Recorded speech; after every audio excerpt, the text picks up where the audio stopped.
Olá, seres vivos. Pesca é uma atividade bem recorrente no mundo dos jogos.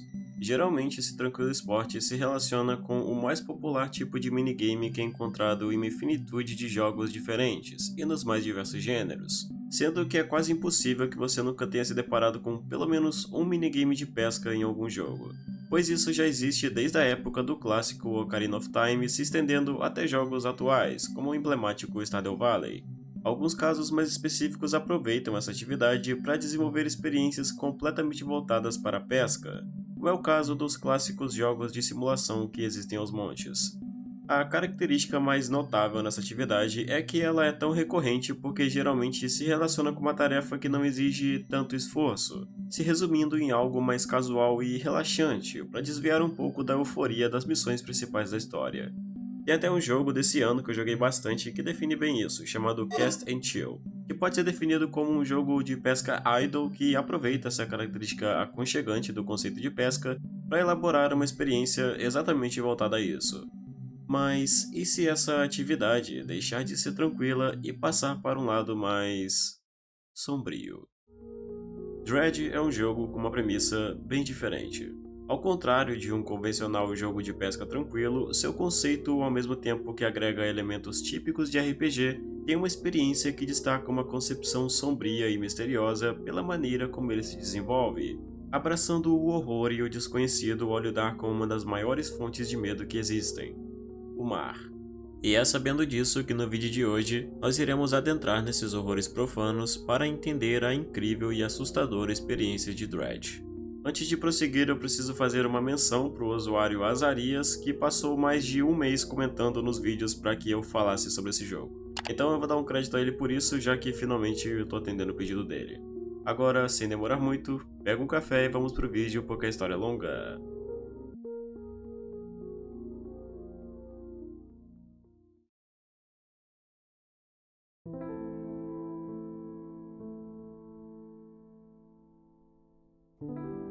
Geralmente, a primeira impressão que se tem sobre um jogo costuma ser o que irá definir o restante da experiência. Mas aqui, isso é diferente. Dredge introduz o jogador no seu universo de modo a estabelecer um relativo conforto, não exatamente enganando, mas ocultando sobre o que ele realmente é. Isso te leva a ter uma ideia enganosa de alívio e receptividade que por um momento faz baixar a guarda e ficar vulnerável, aceitando essa ideia inicial como uma verdade absoluta que se estenderá por toda a história, quando na verdade não é esse o caso.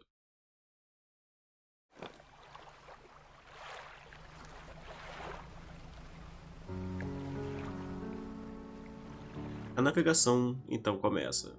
Lançado ao mar com seu simples porém confiante barco, uma jornada se inicia entre as ondas do mar, onde uma infinitude de possibilidades se escondem e que, com alguma disciplina, definirão suas principais conquistas. Logo nas primeiras milhas navegadas, o mar já se demonstra favorável, lhe oferecendo uma variedade generosa de peixes, dos quais se tornam seus primeiros troféus. Sua missão é confortável e, com algumas idas e vindas, um montante cada vez maior de peixes lhe proporcionam novas melhorias, portanto, novas possibilidades. Só que, por mais que se atribua uma noção de tranquilidade ao navegar em águas tão calmas, gradualmente esse sentimento vai sendo ofuscado pela percepção de alguns horrores desconhecidos que lentamente vão se tornando mais evidentes. Dredge é um jogo onde as coisas acontecem lentamente, de modo a desenvolver uma narrativa inicialmente reconfortante, mas que aos poucos caminha para elaborar uma atmosfera mais sombria. A primeira chave virada para abrir a porta desse conceito é o derradeiro cair da primeira noite. Para alguns, a mera noção de estar à deriva no mar é uma ideia que por si só já é o suficiente para destacar um sentimento de apreensão. Afinal, como dito no começo, os vastos mares do oceano representam o maior medo do ser humano. E não é a talassofobia como talvez alguns pensem. Como diria H.P. Lovecraft em uma de suas frases mais famosas, A emoção mais antiga e mais forte da humanidade é o medo, e o mais antigo e mais forte de todos os medos é o medo do desconhecido. O mar se define por uma concepção que está completamente atrelada ao medo do desconhecido. Sua vastidão e profundezas abissais imensuráveis desenvolvem um sentimento de ansiedade pela incerteza do que pode se esconder nesse, entre aspas, grande vazio. Em Dread, esse sentimento é muito bem explorado, e é o que faz a experiência se destacar em um terror que se constrói de maneira sutil até revelar seus verdadeiros horrores que estão além da compreensão. Aliás, muito dessa qualidade se deve pelas evidentes inspirações em conceitos Lovecraftianos que servem para reforçar o medo do desconhecido. A noite não receberá você com o mesmo conforto do dia. Nesse ponto, as coisas começam a tomar um rumo menos amigável. A atmosfera, que antes era reconfortante, agora é tomada por uma aura sombria que para ao redor de seu barco como um fantasma que age como o presságio de terrores obscuros. Navegar pelas águas agora passa a ser um desafio apreensivo que se soma a uma constante expectativa de que algo ruim possa acontecer. A primeira dica que o confiante pescador terá disso será o seu pânico, que passará a aumentar conforme ficar mais tempo exposto à densa e sorrateira névoa que a noite traz. E sua única fuga para não sucumbir à loucura é procurar estar sempre perto de alguma fonte de luz. Você ainda não sabe o que pode se esconder na névoa ou até mesmo nas profundezas desse mar, mas a noção de que sua segurança está em risco ao navegar por essas águas é uma informação que transmite um imediato sentimento de apreensão, o que te leva à compreensão de como essas águas são enganosas e traiçoeiras. Várias coisas e criaturas deixarão isso claro a você.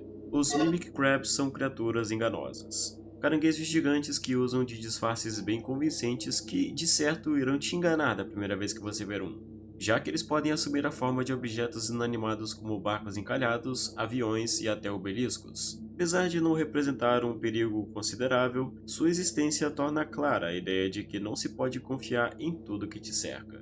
Isso também descreve outra criatura chamada Night Angler, que além de poder te enganar muito facilmente, é ainda mais perigosa. Isso porque essa criatura, que só surge durante a noite, usa de uma réplica quase perfeita de uma embarcação para ocultar sua verdadeira forma, que se define como um peixe devorador de navios. Uma atribuição que até pode servir para indicar uma loucura ou alucinação causada pela névoa que brinca com sua mente em formas bizarras. Cada uma dessas entidades destacam a concepção sombria que se tem dessas águas desconhecidas ao qual o jogador é incumbido de explorar, que não apenas te oprimem densificando a atmosfera, como também serve para demonstrar que você navega por um lugar que não lhe pertence. Cada um dos elementos do jogo direcionam seu olhar para essa ideia, mas uma coisa que deixa isso bem evidente é a própria maneira como Dread conduz o jogador por meio de seus horrores. Subnáutica é um dos maiores expoentes entre experiências talassofóbicas onde qualquer um que tem medo do mar escolherá se manter bem longe dele sem pensar duas vezes. Nesse jogo, a condução dele funciona de modo a colocar o jogador de frente com seus terrores, encarando cada situação na ótica do protagonista, causando desconforto por essa proximidade angustiante com a realidade dele. Subnáutica tem sua própria maneira de desenvolver esse medo, o que faz ele se destacar em sua escolha narrativa. Em Dread, a condução funciona de forma diferente, mas que, curiosamente, ainda funciona melhor do que Subnáutica em alguns sentidos. Todo o contato que temos com o mar em Dread não acontece de forma completamente direta. Não mergulhamos a fundo nas profundezas do mar para contemplar seus horrores de perto. Mas a questão é que isso nem mesmo é preciso, porque o que faz sua experiência ser única é exatamente isso. Sempre estamos navegando pelas águas acima da superfície. Sabemos que coisas ruins existem, mas o fato de não podermos olhar abaixo da água é uma característica que torna isso mais apreensivo, pois é como se tudo que estivesse abaixo de você fosse unicamente o desconhecido, o que de certo modo é verdade. Como se você estivesse navegando por um território hostil cercado de entidades e seres monstruosos, mas você se sente aflito porque só pode imaginar que eles realmente estão lá, porém não pode vê-los. Isso ganha uma percepção ainda mais surreal pela maneira como você enxerga tudo isso. O jogo usa uma câmera panorâmica que não é apenas uma escolha de design, mas uma ferramenta para fazer o jogador perceber sua dimensão e sua insignificância. Sua visão é sempre acima do barco, consideravelmente longe, permitindo você olhar para o protagonista e ter uma referência de tamanho. Quando se navega em um mar aberto, por exemplo, fica bem clara essa noção de estar de frente a uma vastidão opressiva tão grande que parece que vai te engolir a qualquer momento. Mas o pior de tudo é que, dependendo de sua sorte, isso de fato pode acontecer.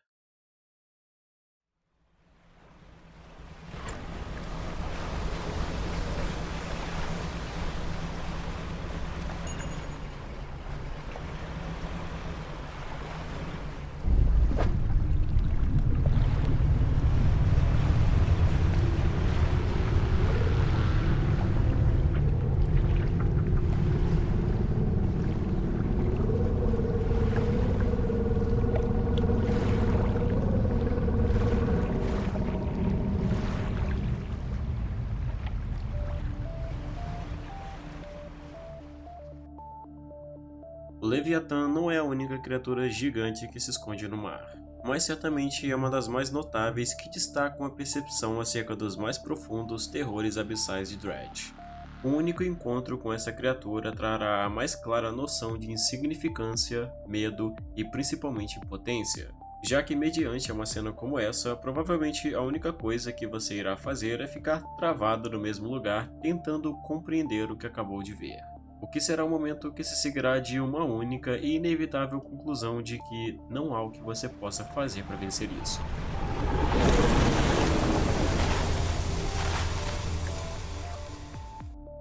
Tal sentimento se repete em outras ocasiões em eventuais encontros, como por exemplo no infeliz encontro com o temível Kraken, por exemplo.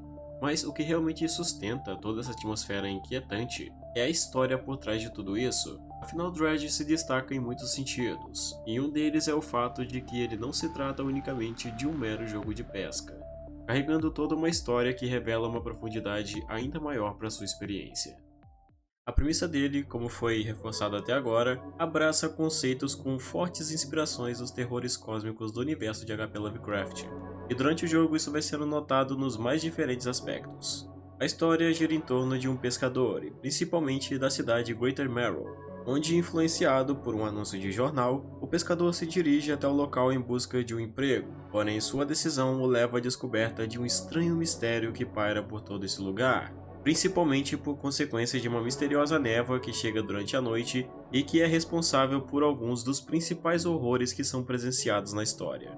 Ela foi responsável não só por causar várias deformidades e mutações estranhas nas criaturas do oceano, como também age como uma força capaz de alterar a sanidade dos navegantes.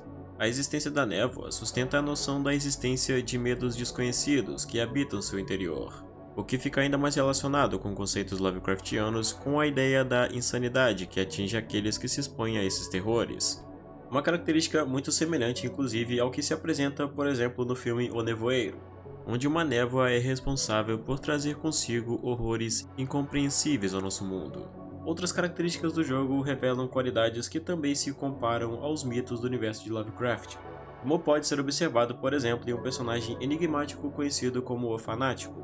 Esse personagem é um tipo de adorador e condutor de ritos, e fica implícito durante seu encontro que suas atividades ritualísticas estão trazendo um tipo de alteração estranha nele, já que parte de seu corpo mostram escamas de peixe, sugerindo um tipo de mutação, bem como o que acontece em histórias de HP Lovecraft com cultistas adoradores de deuses e criaturas do mar, como é apresentado, por exemplo, no conto A Sombra sobre Innsmouth.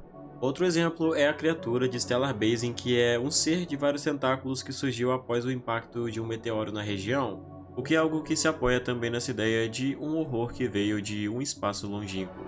Mas a principal referência desse conceito Lovecraftiano reflete na existência do que se apresenta na história como um livro, que é encontrado no fundo do mar. Um livro estranho que, quando aberto, manifesta o pavor e a agonia, agindo como um agente que se torna o responsável por toda a tragédia ocasionada mais tarde, sendo o que deu origem à terrível neblina que paira pelo oceano.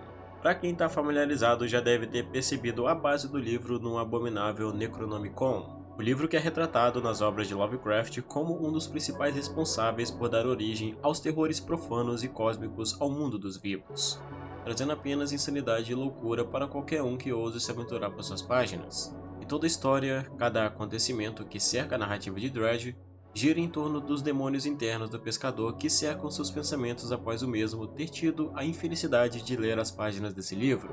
Só que na história isso não é imediatamente claro. Na verdade, ele passa a ter um tipo de alter ego que lhe aponta para deveres e coisas que ele deve fazer e recuperar. que na verdade é apenas sua versão corrompida que planeja dar seguimento aos ritos que lhe foram apresentados no livro. E a maneira que o jogo desenvolve isso é impecável, porque ele oferece dois desfechos proporcionais às suas escolhas. No final, o culpado foi o próprio protagonista. Ele foi o responsável por trazer o horror para esse mundo. No dia que teve o primeiro contato com o livro, o pescador libertou um horror ancestral que não apenas amaldiçoaria o mundo, como também tiraria a vida de sua esposa, o que mais tarde o fez ficar fixado com a ideia de trazê-la de volta. Uma ideia que foi plantada na mente dele pelo próprio livro, mas que por sua vez teria um custo. Esse custo é o rito que seu alter ego lhe induz a fazer a partir da recuperação dos artefatos. Contudo, esse final não precisa ser trágico e pode haver uma redenção. O caminho para isso é a aceitação da culpa e da perda de sua esposa, do qual ele nunca poderia reverter sem antes condenar o mundo. Então, jogando o livro no mar, essa maldição encontra o seu fim pelas mãos do próprio Leviatã, que devora o livro, e o pescador, que se entrega em um heróico sacrifício que, por fim, encerra toda essa maldição. Porém, se o desejo for a voz mais alta em sua mente, o destino não será generoso. Tomado pelo desespero, o pescador pode ser corrompido com a culpa pela morte de sua esposa. O livro é traiçoeiro, e uma mente fraca ele pode tomar todo o controle facilmente, e se isso acontecer, o mundo será sua vítima. A crença de que a vida de sua esposa é mais importante falou mais alto, e agora ela é a única coisa que importa. Então você leva seu corpo junto dos artefatos necessários para concluir o rito profano e, a qualquer custo, trazê-la de volta. Porém, essa decisão egoísta leva a um desfecho pior do que você imaginava. E agora, dando luz a um horror ancestral, o mundo está condenado a uma era de caos e agonia com o despertar de uma criatura profana que emerge dos mares abissais, definindo a loucura que por fim marca o início do fim dos tempos.